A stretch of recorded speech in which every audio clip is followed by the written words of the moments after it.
할렐루야. 아멘. 예배에 하나님 앞에 오시면은 세상 것은 다 이렇게 생각나지 않도록 해달라고 기도해야 됩니다. 왜 그러냐면요, 우리가 하나님 말씀을 듣고자 한다고 하면 그 사단이 방해해줘요. 그래서 이 하나님 앞에 나오지 못하도록 이 사람들은 방해를 합니다.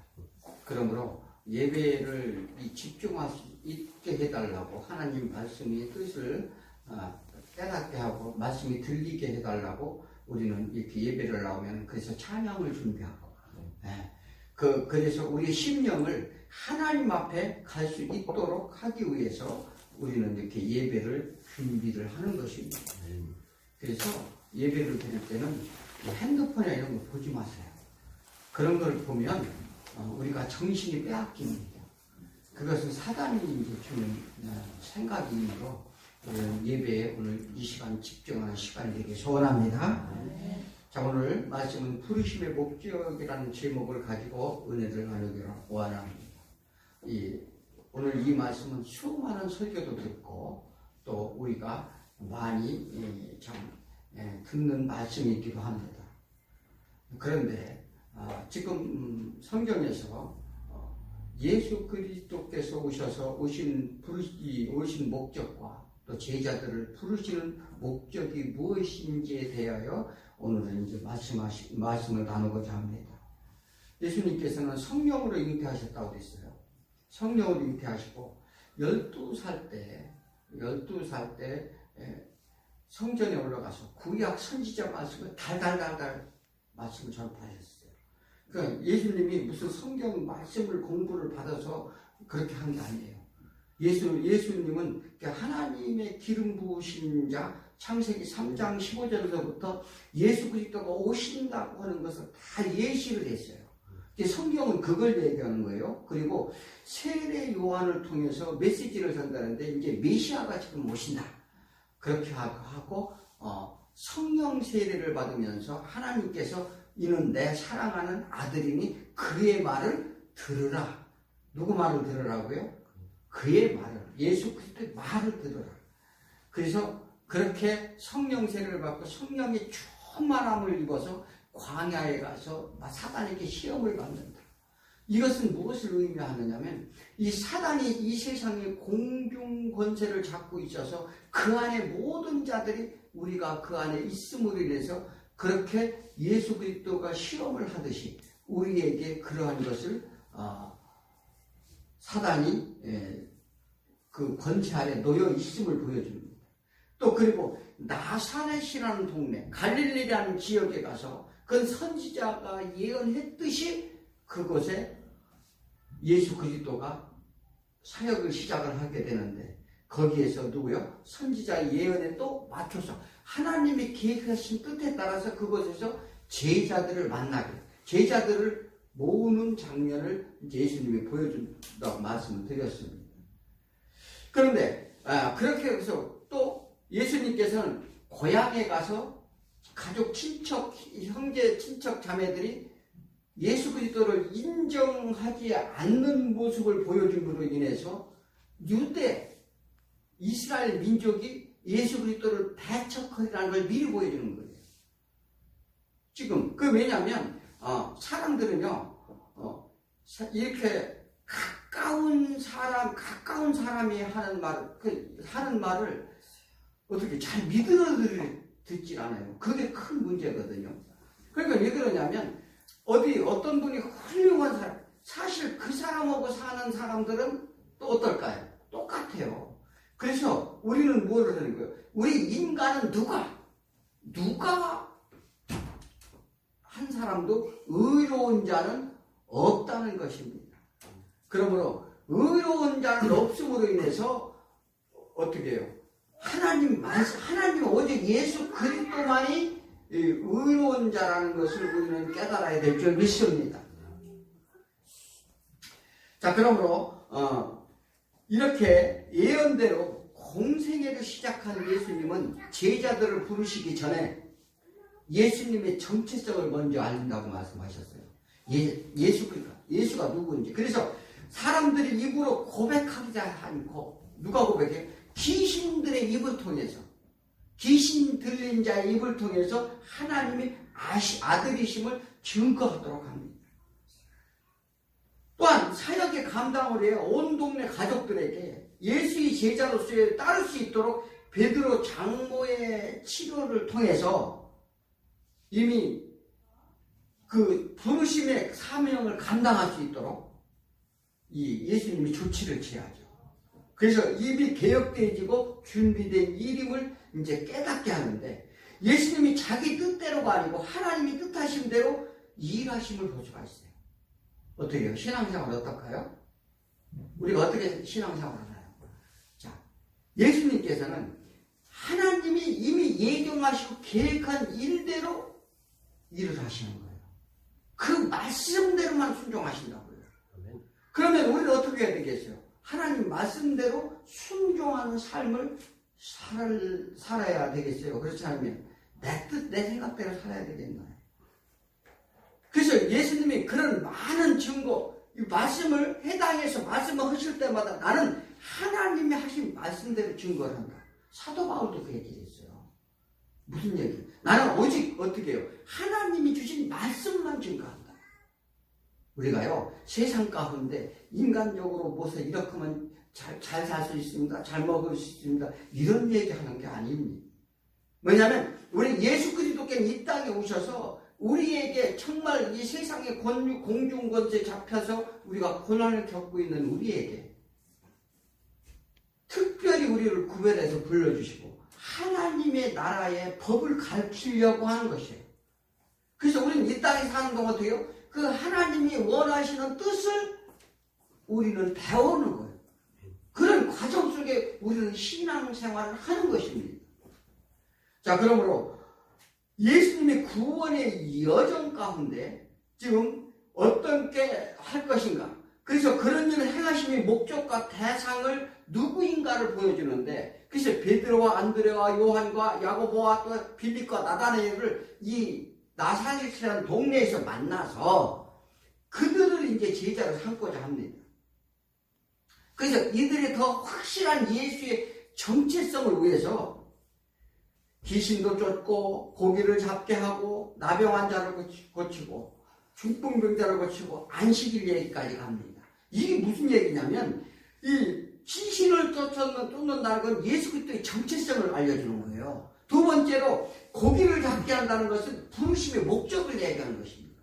너희가 왜 내가 너희를 불러냈는지, 또 그 다음에 나병 환자 치유, 바로 이제 나병 환자 치유 사건이 나오는데, 이 사건은 뭐냐면 우리의 죄에 대해 죄 씻음을 얘기하는 거예요. 어떻게 너희가 예수 그리스도가 오셔서 죄를 씻게 하는 거예요. 그 다음에 중풍병자 치료 사건이 나옵니다. 그래서 중풍병자가 안식일 날 예배드리러 나오는 장면인데 믿음으로 구원을 받는다는 걸 보여주지요. 그리고 안식일의 주인이신 예수 그리스도의 안식일 문제에 대해서 나옵니다. 자, 그러므로 이게 뭐냐면 이 성경은 이 누가복음에서 쭉 나열되어 있는 것은 아무렇게나 지적과 이적을 베푸는 게 아니에요. 그런데 예수 그리스도가 지금 무엇을 할 것인가? 우리에게 가르치고자 한다는 거죠. 그러니까 구원의 여정 가운데 현장 실습 교육이다. 우리도 이렇게 말씀을 보고요, 우리가 그런 현장 실습을 받아야 돼요. 그래서 신앙생활의 첫 번째를 예수를 잘 알아야 돼요. 예수를 어떻게 알아가느냐. 그 다음에 두 번째는 내가 누군지를 알아가는 거예요. 나라는 존재가 왜 나는 이런가. 이것이 먼저 선행되어야 되는 것이 신앙의 시작이고 길입니다. 예수님이 무슨 목적을 가지고 이 세상에 오셨나요? 예수님이 무슨 목적으로 오셨나? 이거 먼저 알아야 될 거 아니에요. 우리 문제 해결해 주러 오셨어요? 병 고쳐 주러 오셨어요? 아니면 내가 출세하는데 도움을 주러 오셨나요? 그러니까 예수가 왜 이 땅에 오셨는지, 그래서 그건 이사야서에서도 예수님이 오신 목적에 대해서 분명히 말씀을 하셨어요. 그러면 이것을 알아야 신앙생활을 온전히 할 수 있다는 것입니다. 자, 예수님은 제자들이 모든 것을 다 버리고 따를 수 있도록 예비 교육을 하셨어요. 그래서 우선적으로 그것이 필요했기 때문에 그렇습니다. 우리가 신앙생활 하려면 말이죠. 세상 것을 버려라. 이 세상 것을 연연하지 마라. 이런 것들을 왜, 그것을 우리가 버리기가 쉽지 않기 때문에 그래요. 예수를 믿는다는 것은 주일날 가서 일을 해야 되는데, 장사도 해야 되는데, 돈 벌어야 되는데, 그것을 어떻게 버릴 수 있는가? 이것을 가르쳐 주는 거예요, 지금. 예수님께서. 자, 그런데 예수님은 제자들의 모든 것을 다 버리도록 따를 수 있도록 예비교육하는데 그냥 무작정 따르라 이렇게 말씀하시지 않는 거예요, 지금. 그죠? 사람이 누굴 믿는다는 것은 쉽지 않습니다. 자신 왜 그런 줄 아세요? 내 생각, 내 의지, 내 고집, 요거 때문에 그래요. 그래서 그런 것 때문에 하나씩 예수님께서는 가르치시고 경험케 해서 그들이 스스로 예수를 따르도록 하는 장면을 지금 이 복음, 누가가 잘 이렇게 설명을 했습니다. 그래서 성경을 볼 때 우리가 이렇게 그래서 이 제자들이 예수 그리스도를 따를 수 있었구나. 우리도 똑같아요. 우리한테 하시는 말씀이라고요. 사람들은 어떤 자신의 삶의 굴레와 경험했던 것에 벗어나는 것이 정말 어려워요. 우리는 삶에 자기 관습대로 살던 거기에서 벗어난다는 게 정말 두렵단 말이에요. 왜 두려울까요? 그저께 그런 얘기를 했어요. 우리 목사님이 우리 교회를 오는데 맨날 같은 길로 온다고 그래서 나는 그 길로 아니고 딴 길로 갑니다. 그랬더니 그 길이 가까워요? 그러더라고요. 그래서 예, 그 길이 제가 이쪽도 다녀보고 저쪽도 다녀보니까 그 길에 가깝습니다. 그렇게 얘기를 했더니 나는 그 길로. 그래서 사냥꾼이 짐승을 잡으려고 올무를 놓을 때 왜 올무를 놓으면 덫에 걸리는 줄 아느냐? 자기가 가는 길로만 가는 거예요. 그래서 덫에 걸리는 거예요. 마찬가지로 사람도 똑같다니까요. 의자에 앉은 자리에 꼭 앉으라고요. 이 사람이 참 희한하거든요. 그런데 왜 그러냐? 그것은 다른 자리가 낯설고 두렵기 때문에 그래요. 왜 두려움을 우리가 갖습니까? 우리가 왜 두려움을 갖고 근심하고 걱정하느냐고요. 그건 뭐냐면 우리 안에 하나님이 떠나 있기 때문에 우리는 두려움을 갖는 거예요. 그래서 하나님을 채워야 될 줄 믿습니다. 자, 그래서 제자들에게 또 예수님께는 기대와 소망을 줍니다. 무언가 얻을 수 있는 희망을 주시는데 그뿐이 아니죠. 기쁨과 감사로 이끄심을 이제 보여주는데 하루 이틀에게 되는 게 아니었어요. 제자들을 하루 이틀에 그렇게 예수님을 따르고 기쁨과 기대와 소망과 이런 것을 그들이 얻을 수 있는 것을 하루아침에 되는 게 아닌데 우리도 신앙도 마찬가지예요. 하루아침에 예수 그리스도를 따르고 모든 것을 세상 것을 버리고 예수를 따른다는 게 쉬운 게 아니에요.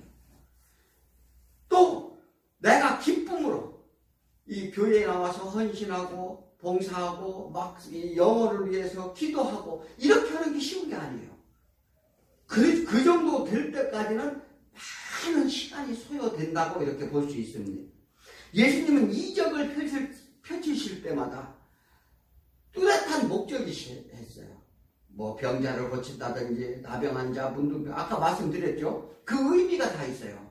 죽은 자를 살린다든지 모든 수많은 병자들이 고칠 때마다 이는 그들이 따를 수밖에 없도록 하시려는 게 하나님의 뜻을 전달해서 그것을 깨닫는 자가 하나님은 이런 분이시구나라는 것을 온전히 알고 따를 수 있도록 하시기 위함이었습니다.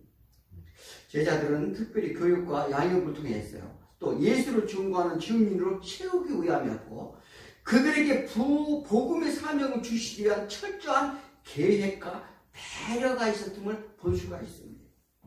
우리도 이를 보고 배우는 것임을 믿으시기 바랍니다. 성경을 왜 읽습니까? 읽으면서요 그것을 보고 듣고 배우고 깨닫는 거예요.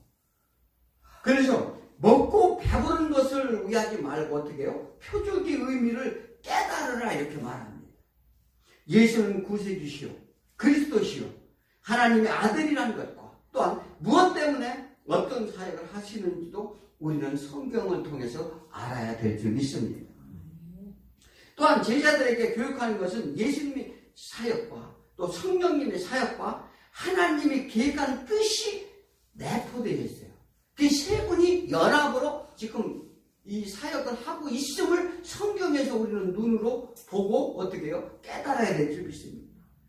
예수님의 삶 속에서 보여주시는 현장 실습은 목표가 있어요. 한 걸음 한 걸음마다 말씀 하나하나마다 반드시 목적하는 것이 있었다는 사실입니다. 그래서 이 예수님은 이 제자들이 이 실습을 통해 제자들이 보고 듣게 하여서 12명의 제자를 만드시라는 목적이 있다는 걸 아시기 바랍니다. 조금 있으면 누굴 만나요? 마태를 만납니다.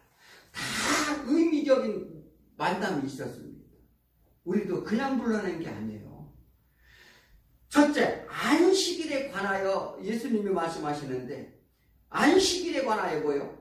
귀신 들릴 자를 통해 하나님의 아들이심을 증거케 하고, 안식일날 회당에서 말씀하셨잖아요. 증거케 하고, 둘째는 베드로 장모 10병을 통해서 꾸짖어. 즉 왜냐하면 그 장모가 기다렸다는 표식이에요. 우리는 한글은 꾸짖었다고 얘기했는데, 그래서 친인척에 대한 증거로서 예수 그리스도를 따를 수밖에 없는 이 밑그림을 그린다고 이렇게 말씀을 드렸습니다. 세 번째는 각종 병자를 다 고치시는데, 그래서 모든 다 병자들 중에서 특히 귀신 들린 자를만 이게 나열되어 있어요. 그래서 하나님의 아들이다 그들이 스스로 고백할 수 있도록 만드십니다.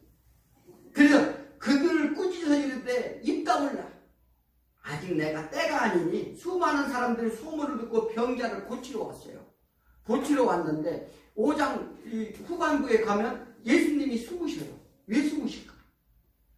그 사람들은 단순한 예수님한테 병을 고쳐달라고 다 쫓아온 거예요. 그러니까 내가 병을 고치러 온 줄 아느냐. 그러니까 의미와 뜻을 모른다는 거예요. 가서 기적을 베풀어주면 거기 보이는 현상에만 전부 눈이 멀어서 쫓아오는데, 그러자 예수님은 한적한 곳으로 숨으셨다 이렇게 말씀을 하십니다. 네 번째는 게네사렛, 오늘 게네사렛 호수가 얘기인데 이건 갈릴리 호수를 얘기하는 거예요. 갈릴리 호수인데 5절에 보면은 시몬이 때 선생님들이 환수가서 잠고 싶다는 말씀을 내가 그물을 내리리다 이렇게 말씀하셨어요. 그물을 깊은 물에 던져야 그물을 어떻게 우리가 밤새 수고했으면 하나도 못 잡았다는 거예요. 사실요, 우리 시골이 그 고기 잡는 동네입니다. 그런데 그들은 어떻게 해요? 언제 고기가 잡히는지 물때가 어느 때인지 다 압니다. 네, 그리고 바람에 동풍이 불 때, 서풍이 불 때 고기가 잡히는지 안 잡히는지도 다 알아요. 그런데 왜 못 잡았을까? 한번 생각해 보세요. 그런 생각을 안 하셨어요? 성경을 보면 항상 어떻게 해요? 의문을 던져볼 수 있어야 돼요, 우리가. 왜 못 잡았을까? 이것은 하나님이 행하셨던 거예요. 하나님이 미리 그들이 밤새 고기를 잡아도 하나도 못 잡도록 이미 행하셨다. 이건 예정된 일이기 때문에 그래요. 이것을 우리가 잘 아셔야 돼요. 고기 잡는 전문가의 말을 뭐라고 했나요? 우리가 밤새 잡았는데 잡지 못했다. 여기 지금 오늘은 고기가 없습니다 이 얘기예요. 오늘은 고기가 아무리 그물을 던져봐야 고기가 오늘 잡히는 날이 아닙니다. 우리가 사업에 실패를 왜 할까? 우리가 사업하다가 실패를 왜 할까? 이게 반드시 무엇을 의미하느냐면 부름받은 자는 뜻이 있다는 거예요. 부름받은 자는 어떻게 해요? 하나님이 부름받지 않은 자는요, 하나님 상관을 안 해요.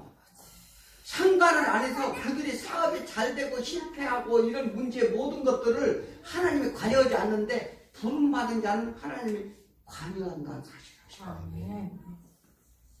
그렇기 때문에 이 예수님의 기적은 직접 몇 번 그들이 이제 제자들이 경험을 했어요. 안식일 때 귀신 이야기, 뭐 귀신 쫓는 거, 베드로 장모 열병을 고치는 거, 뭐 이런 기적을 여러 번 결정을 해서 그렇게 이제 경험을 했으므로 한 번 던지라고 하니까 그러면 내가 믿음으로 던져보겠나? 이 얘기를 한 거죠. 그 얘기는 뭡니까? 지금은 내 생각은 아니지만 말씀에 의지하여 하나님 지금 예수님이 그런 기적을 베푸신 예수님이 말씀하시니 그물을 던지겠습니다. 이 얘기입니다. 지금 이들 믿음이 있었어요? 뭐 예전에 믿음으로 그물을 던졌으니까 막 고기를 잡혔다고 그러는데 그게 아니에요. 이 당시 아직은 구원받지 않은 상태예요. 그런데 무슨 믿음이 있어요? 단지 예수님이 하신 기적과 능력과 이런 걸 보고 그들이 어떻게 해요? 내 경험상으로는 내가 고기 잡는 평생을 고기 잡고 사는 내 경험상으로는 고기가 안 잡히는데 예수님이 던지라고 하니까 한번 믿고 한번 던져보겠습니다. 이 얘기입니다. 이것이 뭐냐면 그래도 조금 믿음의 진보가 있었던 거예요. 그게 아주 믿을 수 없는 게 아니라 약간은 이제 믿음이 지면 이게 작은 믿음이라고 이렇게 말합니다. 5장 6절 7절 보면 그렇게 하고 하니 고기를 잡은 거 힘이 많아 그물이 찢어지는지라. 그래서 옆에 배를 부르죠. 옆에 배를 불러서 그 가득 차서 그들 배가 잠길 정도로 했다. 그들이요 이런 경험이 있었을까? 이런 경험이 없었어요. 그리고 고기가 얼마나 잡혔으면 그물을 한 번 던졌는데 양쪽 배가 잠길 정도라 그만큼 이제 표현이 그런 거예요. 표현이 그만큼 가득히 잡혔다. 이때 희한한 사건이 일어납니다. 무슨 사건이에요? 베드로의 고백을 한번 볼까요? 8절에 시몬 베드로가 이러고 예수의 무릎을 아래에 엎드려 이르시되 주여 나를 떠나서 나는 죄인일수록 하니. 한번 생각을 해보세요. 고기 잡는 거하고 지금 자기가 죄를 고백하는 뭔 상관이 있어요? 아무 상관이 없잖아요 사실. 그런데 고기를 잔뜩 잡았게 했으면 어떻게 했어야 돼요? 아이고 예수님 감사합니다. 뭐 이렇게 예수님이 말씀하시니까 고기가 이렇게 저 많이 잡혔네요. 이 얘기를 해야 되는 거잖아요. 그런데 지금 뭐를 고백해요? 죄를 고백하고 죄를 고백하고. 사실 베드로의 장점이 여기에 있기도 합니다. 이건 무엇을 얘기하느냐면 내 생각, 내 경험, 내 지식, 내 지혜, 내 고집 자기 생각으로 뭐예요? 베드로는 항변을 했던 거예요. 무슨 얘기 아십니까? 즉 그물을 던지라고 했을 때 이 마음이 이게 기가 막힌 현상이에요.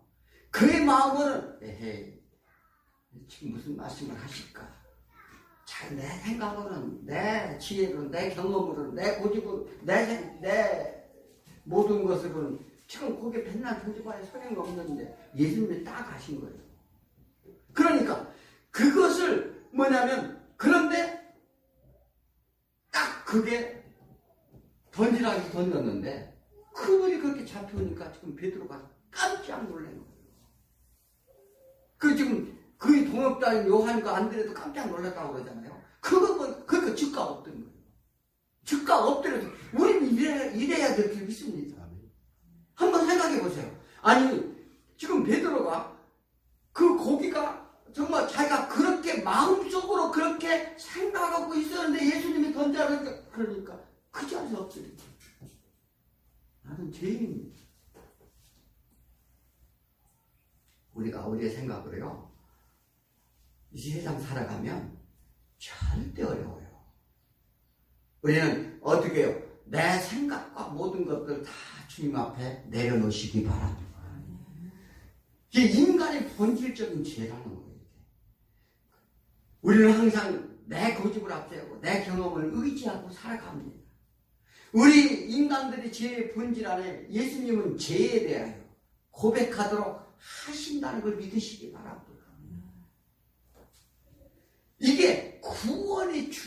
힘을 보이시는 기적이에요. 이 베드로가 고기를 많이 잡는 것은 주원의 그러니까 제자들 따라오게 한 구원의 주의심을 증거하는 장면이 죄에 대하여, 의에 대하여, 심판에 대하여 증거하는 내용이기도 합니다. 자, 베드로는 여러 가지 기적을 보고 고기 많이 잡혀져서 감사합니다. 자신은 이런 말이 나왔어야 당연했는데도 불구하고 당신이 구원의 주가 맞습니다라는 고백이에요. 그 고백을 들은 예수님은 11절에 뭐라고요? 무서워 말라. 이제 후로는 사람을 낳는 어부가 되리라. 요 말씀을 딱 하시는 거예요. 이제 부르심의 소명과 목적을 얘기하는 거죠. 이런 제자들의 해야 할 일을 고기가 찢어지도록 많이 잡힌 것을 상황화한다. 이게 뭐냐면 이 상황에 비유하는 거죠. 그래서 고기는 누구를 뜻해요? 고기는 뭐라고 성경에서 성도를 뜻하잖아요. 그래서 너는 이제 너로 인해서 정말 수많은 사람들이 맡겨질 것이다. 돌아올 것이다. 이것을 상황화한다고요. 그러니까 이런 사람을 취하는 모형으로 보여주는 사건이 이 고기 잡는 사건입니다. 그런데 당시에 베드로가 무슨 말인지 알았을까요? 몰랐어요.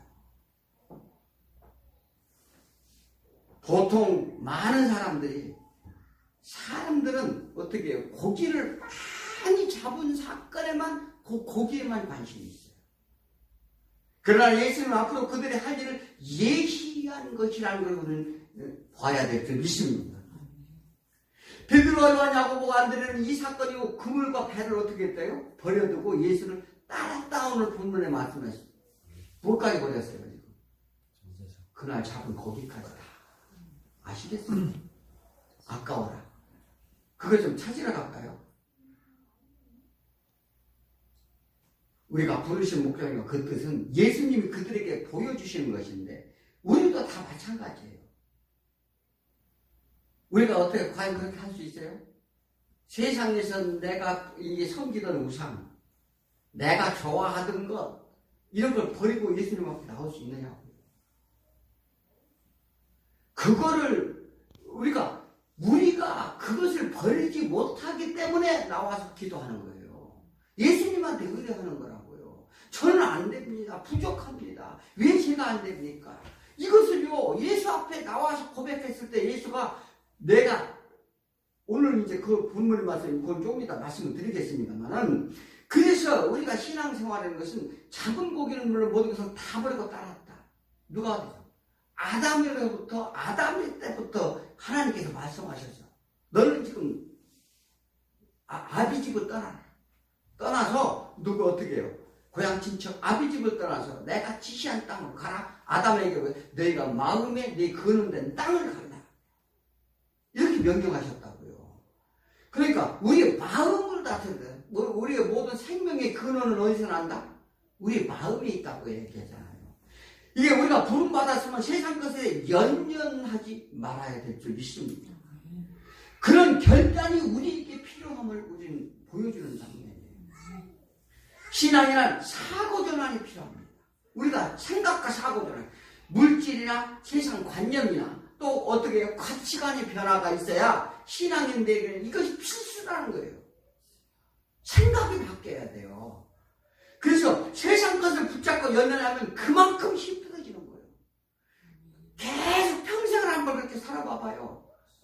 아니 이 평생을 사는데 맨날 돈 먹고 살도 맨날 무엇을 먹고 그러니까 맨날 신랑하고 평생을 다투면서 안 해. 근데 신랑이 변했어요?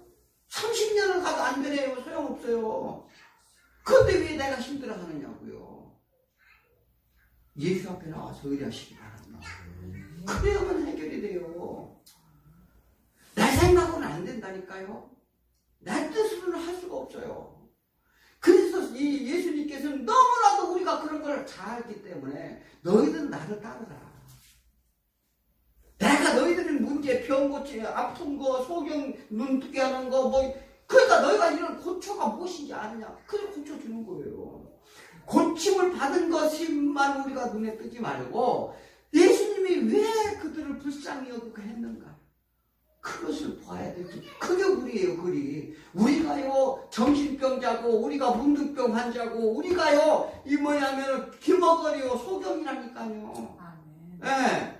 그러므로 예수 앞에 나왔을 때 해결됐다는 걸 보여주시는 거죠. 그러니까 우리가 정말 예수를 믿는다는 것은 현실을 보면은요, 현실에 따라가게 돼 있어요, 다. 그러므로 우리가 문제가 있습니까? 아니면 뭐 어떤 데 아픔이 있냐, 상처가 있느냐. 예수님께서 해주셨다는 약속을 하셨어요. 그것은 뭐냐면 너희가 항상 열매 맺게 하기 위한 내가 항상 너희 함께하리라. 그래서 뭐예요? 은혜란 뭐예요? 은혜 입은 사람은 성령님께 이끌림을 받는 거죠. 그래서 나와서 말씀을 듣고 예배를 드리고 기도하는 거예요. 그래서 그 안에서 무엇보다도 어떻게 해요? 하나님께서는 그런 자에게 위로를 주시고 힘을 주시고 할 수 있도록 도와준다는 사실을 믿으시기 바랍니다.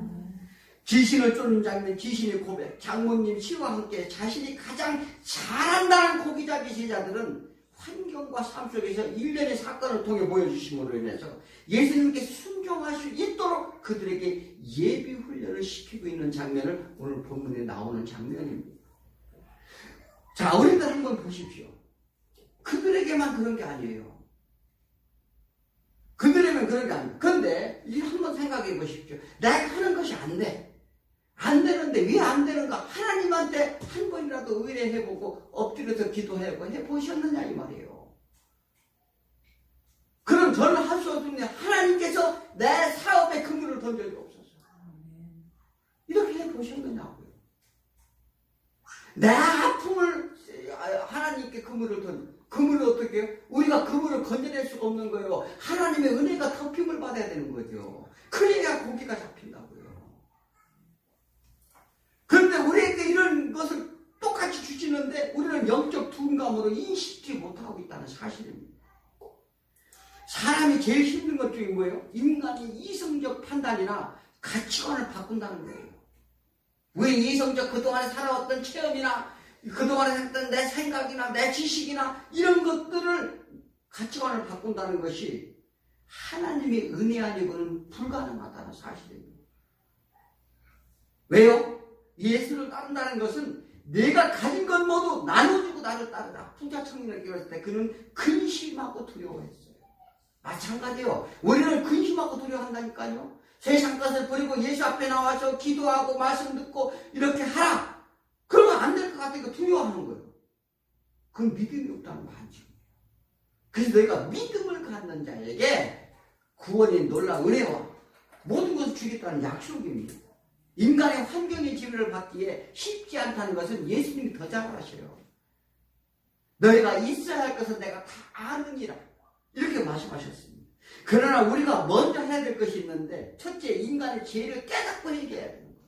내 죄가 무엇인지. 이것은 회피하거나 거절하는 것은 하나님의 은혜를 주심을 은혜의 주심에 우리의 생명의 자유를 거절하는 것이라 이렇게 말합니다. 왜 우리에게 가치관을 바꾸라 하는가요? 왜 우리를 부르셨는가? 하나님은 우리를 부르신 목적이 있기 때문에 그렇습니다. 그 목적대로 하나님이 이루어지기 위해서 우리가 훈련받는 거예요. 우리가 하는 게 아니라 우리가 하나님 훈련을 시킨다니까요.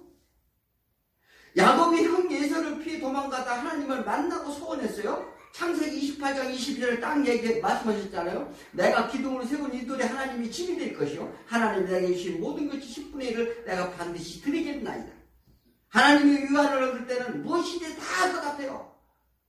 왜 인간이 그렇다니까요? 하나님의 은혜를 받을 때는 하나님이 일을 하겠습니다. 막 내가 급했을 때 응답 받았어요. 그럼 막 그때는 하나님이 살겠습니다 해놓고 어떻게 뒤돌아서요? 할 수 있을 것 같아요? 엉뚱한 짓 한다니까요. 그래서 하나님의 은혜를 계속 받아야 되는 거예요. 베드로는 주를 위해 내가 죽겠나이다. 막 이렇게 얼마나 고백을 했어요. 그럴 리가 없습니다. 감히 누가 주님께 우애를 간다면 내가 그냥 주지 않겠다고 냈는데 어떻게 했어요? 예수님은 저주까지 했어요. 또 예수님이 뭐라 했어요? 너는 내가 누구라고 하느냐? 그러니까 주는 그리스도시요 이 하나님의 아들입니다. 이런 고백을 했어요.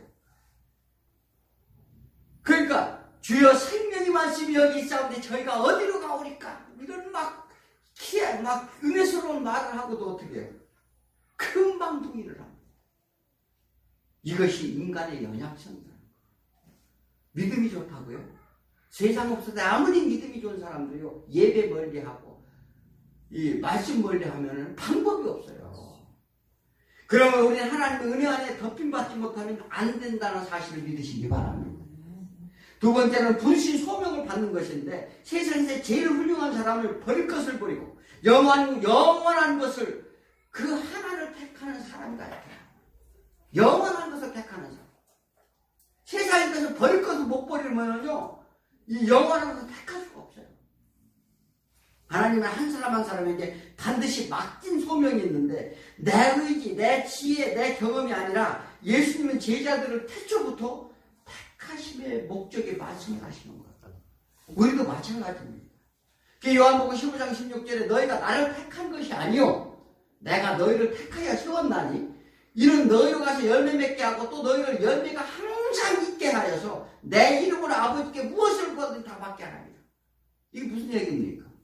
우리가 기도를 한다는 것은 하나님의 우리를 하나님의 택한 백성을 부르시는 소명을 위해서 달려갈 수 있도록 하기 위해서 구하는 것을 가지겠다는 거예요.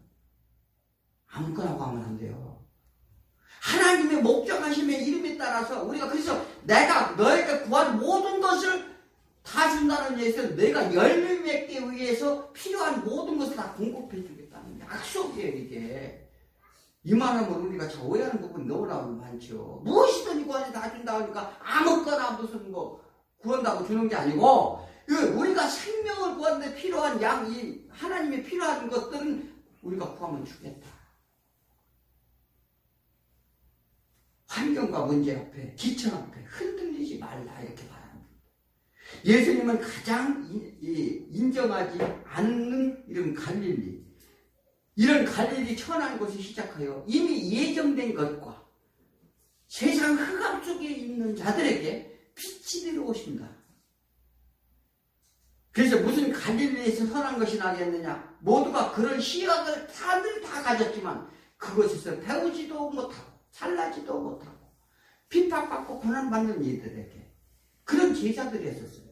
직업도 천하고 베드로, 안드레, 요한, 야고보, 빌립, 나다나엘을 부르셨다는 것을 보여주는데 이 사실은 이미 창세전부터 예정된 것처럼 우리도 이미 정해진 하나님의 은혜 안에 들어온 줄 믿으시기 바랍니다. 세 번 마지막으로 믿음으로 따라야 한다는 거예요. 우리가 뭐로 따라야 돼요? 믿음으로.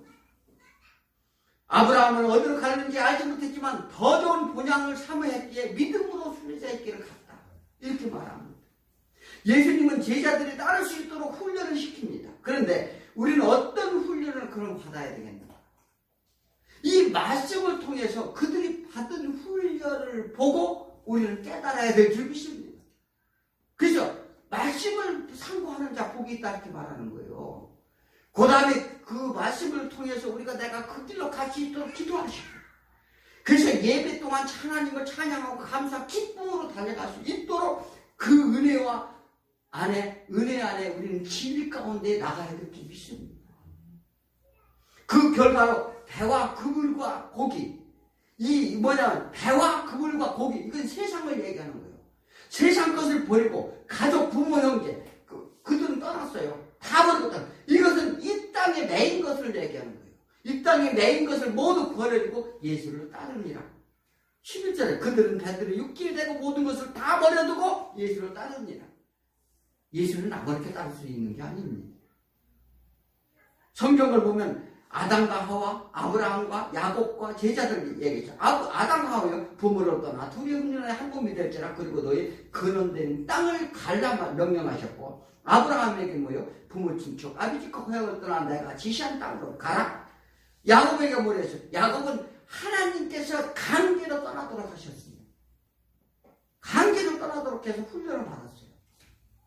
제자들은 어떻게 해요? 모든 것을 다 버리고 예수를 따르니라. 이것은 무엇을 의미합니까? 세상의 가치관을 버리라는 거예요. 하나님의 말씀을 따르라는 것입니다. 이래야 우리가 사는 거예요. 그래서 그것이 길이요 진리요 생명을 위한 길임을 믿으시기 바랍니다. 그래서 믿음이란 주를 보는 눈이라고 그래요.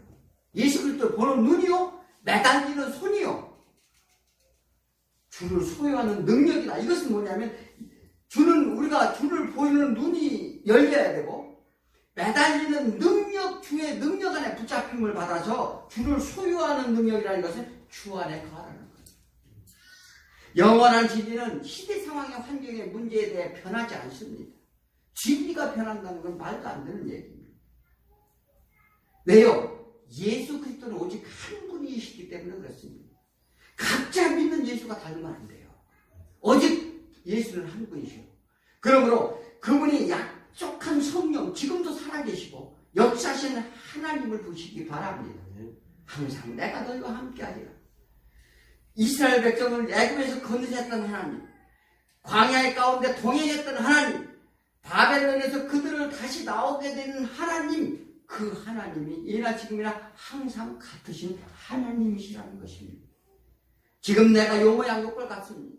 내가 믿음도 없고 세상 삶 속에서 아무것도 할 수 없는 것 같지만 하나님은 우리를 부르심에 가치 있는 자를 세우겠다는 거예요.